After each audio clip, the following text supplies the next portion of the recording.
क्या आपने कभी सोचा है कौन से कर्म करने से मनुष्य को पशु योनि मिलती है? किस पाप के कारण अगला जन्म कुत्ते का होता है? कौन से कर्म इंसान को सांप बनाते हैं? और वह कौन सा धर्म है जो आत्मा को कीड़े मकोड़े की योनि तक पहुंचा देता है? यह गहन ज्ञान स्वयं श्री कृष्ण ने गरुड़ देव को दिया था। तो आइए इस दिव्य कथा के माध्यम से कर्मों का यह गहरा रहस्य विस्तार से समझते हैं, ताकि हम जान सकें क्या करना है और क्या नहीं। एक दिन सूर्योदय के पश्चात जब द्वारका नगरी में शीतल पवन बह रही थी, गरुड़ देव श्री कृष्ण के दिव्य महल में पहुंचे। उनके पंखों पर सूर्य की किरणें चमक रही थीं, पर उनके मुख पर गहरी जिज्ञासा और चिंता की रेखाएं स्पष्ट दिख रही थीं। मन में एक प्रश्न था जो उन्हें भीतर से व्याकुल कर रहा था। विनम्रता से प्रणाम कर वे बोले, प्रभु, मैंने अपनी यात्राओं में देखा है कि मृत्यु के बाद कुछ जीव मनुष्य योनि में नहीं लौटते। कोई कुत्ता बन जाता है, कोई सांप, कोई कीड़े मकोड़े की योनि में चला जाता है। ये देखकर मेरा हृदय विचलित हो उठता है और मन में अनेक प्रश्न जन्म लेते हैं। कृपया बताइए, ऐसे कौन से पाप होते हैं जिनके कारण मनुष्य को पशु योनि प्राप्त होती है? श्री कृष्ण मंद मुस्कान के साथ गरुड़ देव की ओर देखें। उनकी आंखों में असीम करुणा थी। उनका स्वर शांत था, पर शब्दों में गहरी गंभीरता और दिव्य ज्ञान समाया हुआ था। वे धीरे से बोले, गरुड़, तुम्हारा ये प्रश्न अत्यंत महत्वपूर्ण है। ये केवल तुम्हारी जिज्ञासा नहीं, बल्कि समस्त मानव जाति के लिए विचार करने योग्य विषय है। कर्म का फल सूक्ष्म और रहस्यमय होता है और उसे समझना सरल नहीं। इसके पीछे ब्रह्मांडीय नियम काम करते हैं। थोड़ा ठहर कर और गंभीर होते हुए श्री कृष्ण ने आगे कहा, इसका उत्तर मैं तुम्हें सीधे नहीं बल्कि एक कथा के मध्य से दूंगा। यह कथा हर उस मनुष्य के लिए कल्याणकारी और मार्गदर्शक होगी जो अपने कर्मों और उनके परिणामों को गहराई से समझना चाहता है। इतना कहकर श्री कृष्ण कथा आरंभ करने लगे और गरुड़ देव पूर्ण एकाग्रता और श्रद्धा के साथ ध्यानपूर्वक सुनने लगे। बहुत ही समय पहले की बात है। एक शांत और हरियाली से भरे पवित्र नदी के तट पर बसे गांव में एक सदाचारी ब्राह्मण रहता था। उसका घर सादा था, पर उसमें संतोष, आध्यात्मिकता और शांति का वास था। चारों ओर तुलसी के पौधे लगे थे और प्रतिदिन धूप दीप की सुगंध वातावरण को पवित्र बनाती थी। ब्राह्मण वेदों और शास्त्रों का गहरा ज्ञान रखता था। उसका जीवन नियम, संयम और धर्म के मार्ग पर चलता था। ग्रंथों का अध्ययन और मंत्रोच्चारण उसके दिनचर्या का अभिन्न अंग था। उसके साथ उसकी पत्नी रहती थी, जो स्वभाव से अत्यंत सरल, पवित्र और धर्मपरायण थी। उसके चेहरे पर सदैव शांति और संतोष की आभा रहती थी। दोनों का जीवन एक दूसरे के सम्मान और गहरी समझ पर टिका हुआ था। ब्राह्मण की पत्नी प्रतिदिन प्रातः ब्रह्म मुहूर्त में सबसे पहले उठती, पवित्र जल से स्नान करके स्वच्छ और सात्विक वस्त्र धारण करती और सबसे पहले तुलसी के पौधे में श्रद्धापूर्वक जल अर्पित करती। दीप जलाकर वह नतमस्तक होकर ईश्वर का स्मरण करती और पूरे मन से प्रार्थना करती। उसके लिए यह केवल एक नियम या परंपरा नहीं था, बल्कि श्रद्धा और प्रेम से भरा हुआ भाव था। घर के हर काम में उसका मन पूरी तरह लगा रहता और वह बिना किसी शिकायत या अहंकार के अपने कर्तव्यों का पालन करती। उनके घर में धन, अन्न और सम्मान की कोई कमी नहीं थी। गांव के लोग ब्राह्मण का बहुत आदर करते थे और कठिन समय में या किसी धार्मिक प्रश्न के लिए उससे सलाह लेने आते थे। पर एक कमी थी जो दोनों के हृदय में चुपचाप एक गहरी पीड़ा बनकर रहती थी। उनके घर में कोई संतान नहीं थी। विवाह के कई वर्ष बीत गए थे, पर सूना आंगन उन्हें भीतर से कचोटता रहता। रथ त्योहार पर जब आस पड़ोस के बच्चों की किलकारियां सुनाई देती तो उनका मन व्याकुल हो उठता। एक दिन संध्या के समय जब दीपक जल रहे थे, ब्राह्मण धीरे से अपनी पत्नी के पास आकर बैठ गया और भारी मन से बोला, मैंने जीवन में जो कुछ भी पाया है वह सब ईश्वर की अपार कृपा से है, पर मन के किसी कोने में यह भाव बार बार उभर आता है। क्या हमने कहीं कोई त्रुटि की है जो हमें यह सुख नहीं मिला? क्या हमारे पूर्व जन्म के कोई कर्म बाधा बन रहे? पत्नी ने शांत और धैर्यपूर्ण स्वर में उत्तर दिया, स्वामी, ईश्वर जो करता है वह हमारे परम कल्याण के लिए ही होता है। उसकी लीला को समझना कठिन है। संभव है ये भी हमारी किसी परीक्षा का समय हो। हमें धैर्य नहीं छोड़ना चाहिए और निरंतर श्रद्धा के साथ प्रार्थना करते रहना चाहिए। ईश्वर सबकी सुनते हैं, उनका समय सर्वोत्तम होता है। इसके बाद दोनों ने और अधिक नियम पूर्वक और भक्तिभाव से ईश्वर की उपासना आरंभ की। ब्राह्मण ने कठोर व्रत किए, निःस्वार्थ दान दिया और मन में तीर्थों का स्मरण किया। वह प्रतिदिन मंदिर जाता और ईश्वर से केवल एक ही वरदान मांगता, संतान का नहीं बल्कि सद्बुद्धि और सही मार्ग पर चलने की शक्ति का। पर मन के भीतर एक कोमल इच्छा भी छिपी रहती, जिसे वह शब्दों में नहीं बांधता था। समय धीरे धीरे बीतता गया। विवाह के 7 लंबे वर्ष पूरे हो गए। एक रात्रि ब्राह्मण की पत्नी ने एक अद्भुत और दिव्य स्वप्न देखा। उसने देखा कि एक तेजस्वी और पवित्र दिव्य प्रकाश उसके घर में प्रवेश कर रहा है। वह घबरा कर उठी, पर उसके मन में एक अजीब सी शांति और आनंद का भाव था। स्वप्न इतना स्पष्ट था कि वह दिन भर उसी के विचारों में खोई रही। कुछ ही दिनों बाद उसने प्रसन्नता और कृतज्ञता के साथ ब्राह्मण को यह शुभ समाचार दिया कि वो गर्भवती है। ब्राह्मण की आंखों में उस दिन खुशी के आंसू थे, पर वे आंसू दुख के नहीं, गहरी कृतज्ञता और भक्ति के थे। वो भावुक होकर बोला, लगता है ईश्वर ने हमारी प्रार्थना सुन ली है। अब हमारा कर्तव्य और भी बढ़ गया है। हमें इस पवित्र आत्मा को सही संस्कार, शिक्षा और मार्गदर्शन देने होंगे। यह जिम्मेदारी बहुत बड़ी है। समय आने पर शुभ मुहूर्त में उनके घर एक स्वस्थ और सुंदर पुत्र का जन्म हुआ। पूरा घर आनंद और उत्सव से भर गया। वर्षों से सूना पड़ा आंगन अब बालक की मधुर किलकारियों से गूंज उठा। ब्राह्मण और उसकी पत्नी उस बालक को देखकर सारी थकान और पीड़ा सब भूल गए। उनके लिए वो बालक केवल संतान नहीं, ईश्वर का अनमोल प्रसाद और आशीर्वाद था। ब्राह्मण बालक को प्रेम से गोद में लेकर अक्सर भावुक होकर कहता, मैं चाहता हूं कि मेरा पुत्र बड़ा होकर वेदों और शास्त्रों का महान ज्ञाता बने और धर्म के मार्ग पर दृढ़ता से चले, जैसे हमारे पूर्वज चले हैं। यदि उसके हृदय में करुणा, सत्य और दया होगी तो ज्ञान अपने आप उसके पास आएगा। हमें उसे केवल प्रेम ही नहीं बल्कि सही उदाहरण और संस्कार देने होंगे। ब्राह्मण स्वभाव से अत्यंत दयालु और करुणामय था। प्रतिदिन प्रातःकाल वह एक गाय को प्रेम पूर्वक रोटी खिलाए बिना कभी भोजन नहीं करता था। उसे लगता था कि यह उसका पवित्र धर्म और कर्तव्य है। गांव की संकरी गलियों से गुजरते समय यदि कोई कुत्ता, बिल्ली या छोटा पक्षी उसे भूखा दिख जाता तो वे रुककर उसे कुछ ना कुछ खाने को अवश्य देता। ये सब वो दिखावे या प्रशंसा के लिए नहीं बल्कि भीतर की सच्ची करुणा और प्रेम से करता था। एक दिन एक जिज्ञासु पड़ोसी ने विस्मय से उससे कहा, आप इतना दान करते हैं, हर जीव का इतना ध्यान रखते हैं, क्या आपको कभी ये बोझ नहीं लगता? इतना समय और धन क्यों व्यय करते हैं? ब्राह्मण ने शांत भाव से और मुस्कुराते हुए उत्तर दिया, यदि किसी भूखे को देखकर भी हृदय ना पिघले और करुणा ना जागे तो ज्ञान और धर्म का क्या अर्थ रह जाता है?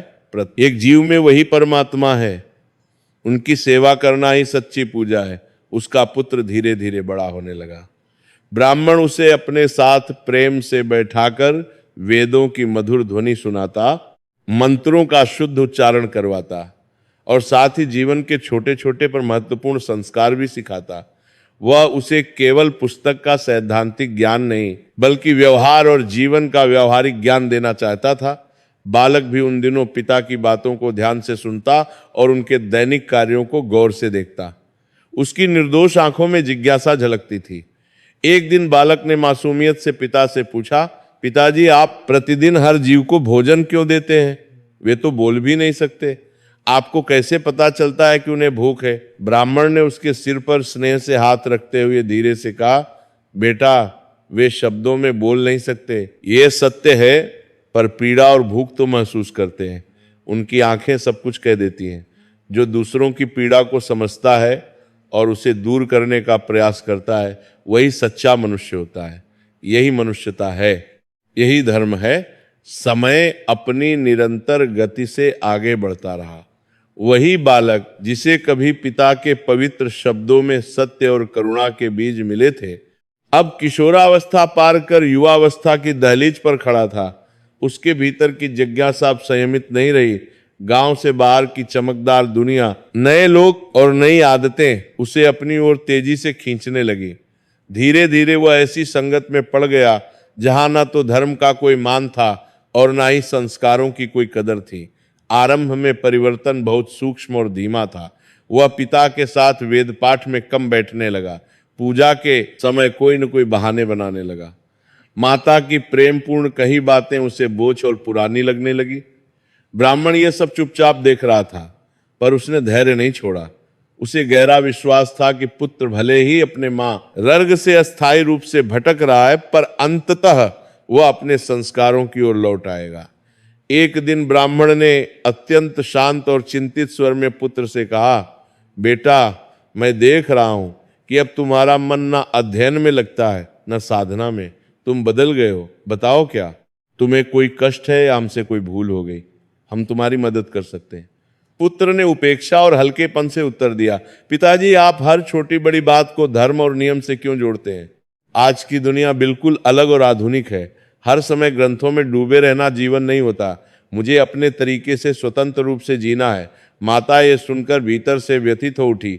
चिंता और प्रेम के साथ धीरे से बोली, बेटा, अपने तरीके से जीना गलत नहीं है, पर सही और गलत का भेद जानना भी बहुत आवश्यक है। हम तुम्हें रोक नहीं रहे, बस तुम्हें गिरने और भटकने से बचाना चाहते हैं।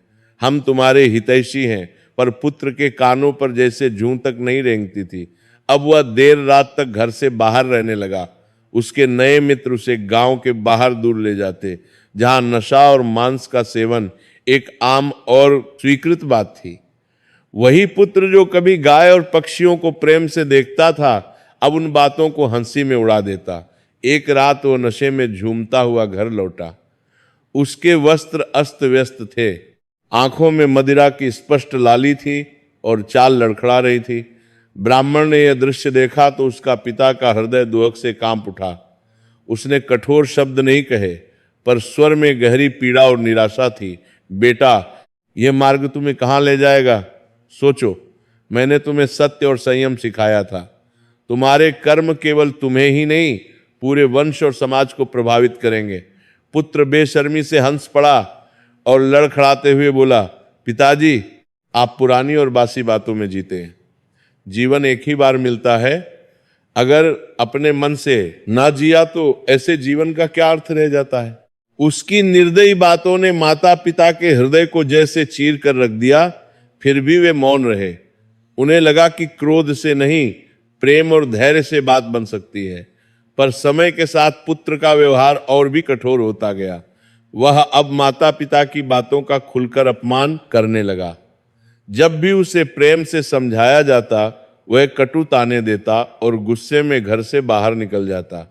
एक दिन उसके मित्रों के बीच बातचीत हो रही थी। एक मित्र ने थोड़े संकोच से कहा, तुम्हारे पिता तो पूरे गांव में पवित्रता और धर्म के जीवंत प्रतीक माने जाते हैं। तुम ये सब करते हो तो तुम्हें कभी अपराध बोध नहीं होता? पुत्र ने मदिरा का पात्र उठाते हुए अहंकार से उत्तर दिया, पिता का जीवन उनका है, मेरा जीवन पूरी तरह मेरा है। मैं उनकी तरह बनकर अपनी जवानी नहीं गंवाना चाहता। उसकी हंसी में घमंड था और आंखों में अहंकार की चमक थी।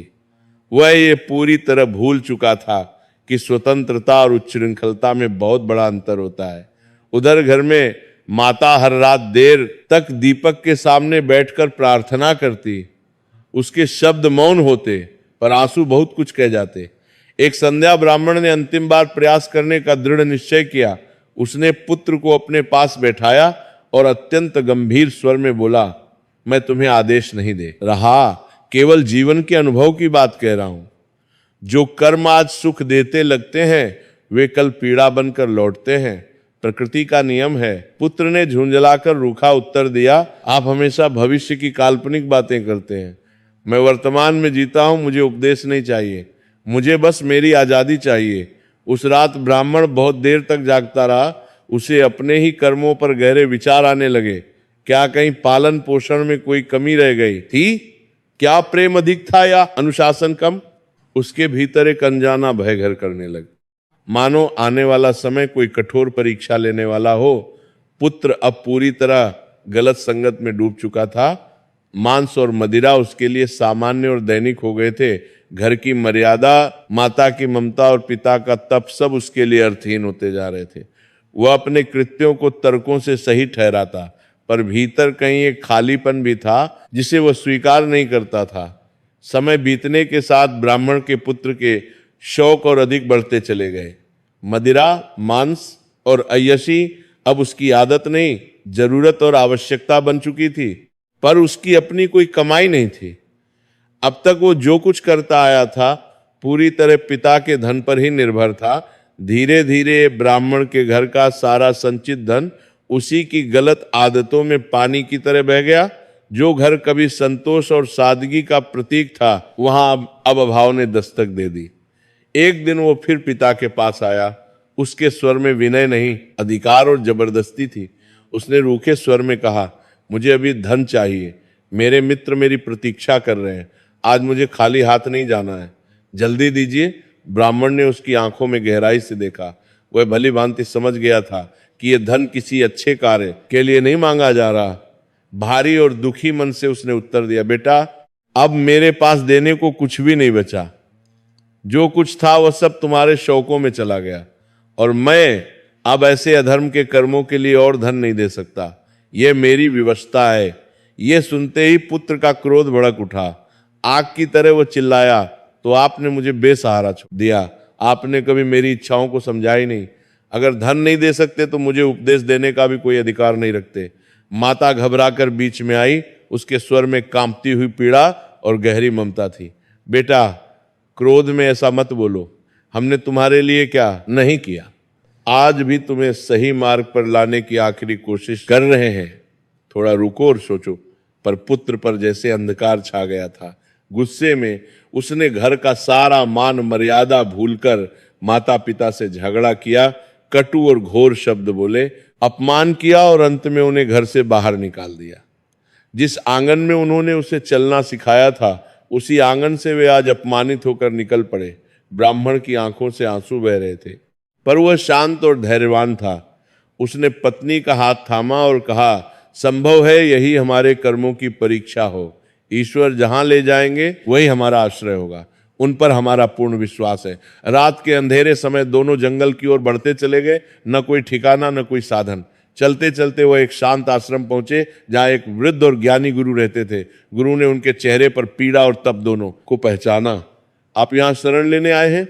गुरु ने शांत स्वर में कहा, यह आश्रम सबके लिए खुला है। जब तक चाहे यहाँ निवास करें। ईश्वर सबके साथ है। उधर ब्राह्मण का पुत्र पूरी तरह पतन के मार्ग पर उतर चुका था। माता पिता के जाने के बाद उसके पास न धन बचा था, न कोई सहारा, पर उसके शौक कम नहीं हुए। जब मदिरा और अय्याशी के लिए धन समाप्त हो गया तो उसने एक और घोर मार्ग चुन लिया। उसने जंगल में निर्दोष बेजुबान पशुओं का निर्दयता से शिकार करना शुरू कर दिया। उनका मांस बेचकर वह धन कमाता और उसी धन से फिर नशे में डूब जाता। एक रात उसके मित्रों के साथ बैठा वह गर्व से बोला, अब मुझे किसी पर निर्भर नहीं रहना पड़ता। जंगल में सब कुछ मुफ्त है, बस हिम्मत चाहिए और हाथ में हथियार। एक मित्र ने हंसते हुए कहा, तुम तो अब सच में अपने पिता से बिल्कुल अलग और विपरीत बन गए हो। उन्हें पता चले तो क्या कहेंगे। उसने ठहाका लगाया, वे अपने आश्रम और भजनों में खुश होंगे और मैं अपनी जिंदगी में जैसे जो पसंद है वही उसे करना चाहिए। समय इसी तरह बीतता गया। पाप और पाप जुड़ते चले गए। फिर एक दिन अचानक उसके शरीर पर लाल और भयानक फुंसियां निकल आईं। पहले उसने ध्यान नहीं दिया, पर कुछ ही दिनों में वे पूरे शरीर में तेजी से फैलने लगी। उनमें असहनीय जलन और पीड़ा थी। वह न ठीक से बैठ पाता, ना लेट पाता। रातें करवटें बदलते काटने लगीं। उसने घबराकर अपने मित्रों को बुलाकर कहा, मेरे शरीर में भयानक जलन हो रही है, शायद कोई खतरनाक बीमारी लग गई है।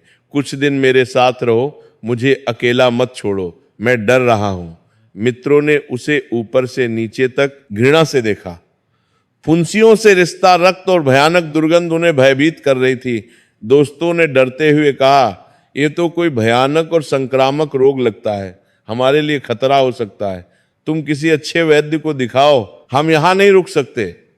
इतना कहकर वे एक एक कर तेजी से दूर हो गए। जिनके लिए उसने माता पिता को ठुकराया था, वही उसे इस भयानक हालत में अकेला छोड़ गए।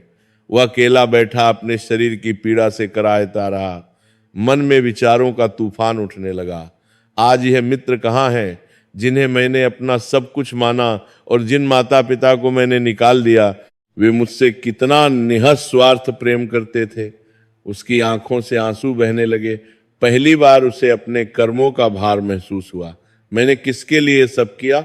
मदिरा और मांस के लिए, क्षणिक सुख के लिए मैंने अपना सब कुछ खो दिया। अब उसे माँ की प्रार्थनाएं याद आने लगीं। पिता के शांत शब्द कानों में गूंजने लगे। शरीर की पीड़ा से अधिक मन की पीड़ा उसे जला रही थी। वह जान चुका था कि जिसने अपनों को ठुकराया वो अंत में अकेला ही रह जाता है। जंगल की खामोशी में उसकी सिसकियां गूंज रही थी। समय अब उसके लिए ठहर सा गया था। मित्रों के चले जाने के बाद ब्राह्मण का वो पुत्र पूरी तरह अकेला पड़ चुका था। शरीर पीड़ा से भरा था, मन पछतावे से। उसी एकांत में उसे पहली बार माता पिता की याद सच्चे अर्थों में आई। उसे लगा यदि इस संसार में अब भी कोई उसे स्वीकार कर सकता है तो वह केवल उसके माता पिता ही हैं। उसी क्षण उसने निश्चय किया कि वह उन्हें ढूंढेगा ना। यह जानता था कि वे कहाँ हैं, ना यह कि वे जीवित भी हैं या नहीं। फिर भी वो लंगड़ाते और कराते हुए जंगल के रास्ते पर चल पड़ा। हर कदम के साथ शरीर की जलन बढ़ रही थी, पर मन में एक ही भाव था, क्षमा मांगने का। चलते चलते वह जंगल की ओर भीतर पहुंच गया। पेड़ घने होते जा रहे थे।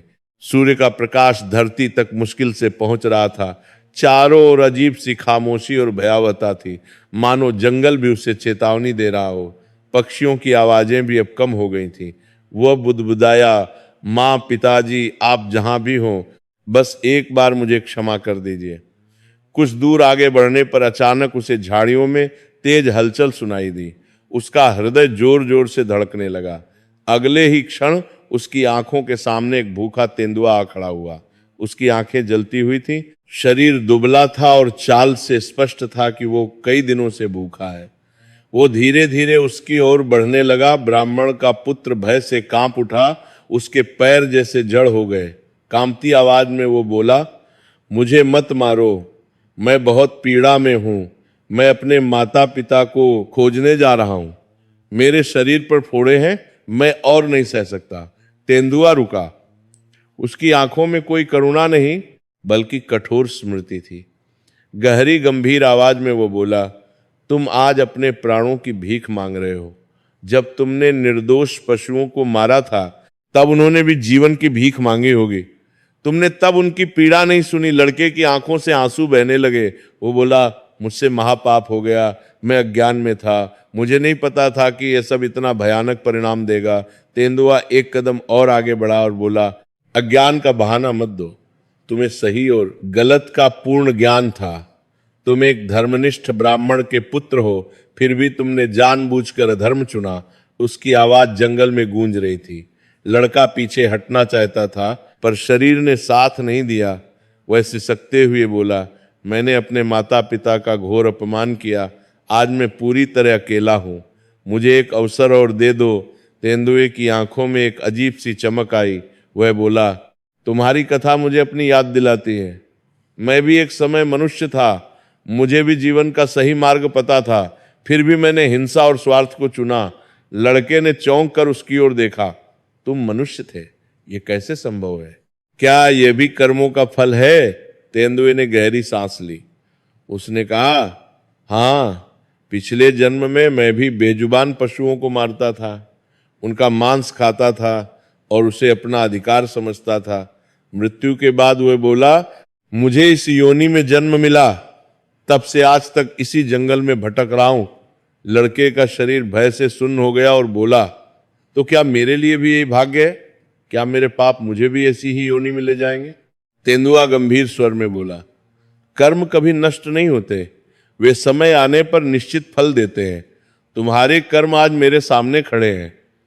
लड़के ने हाथ जोड़ दिए, मुझे क्षमा कर दो।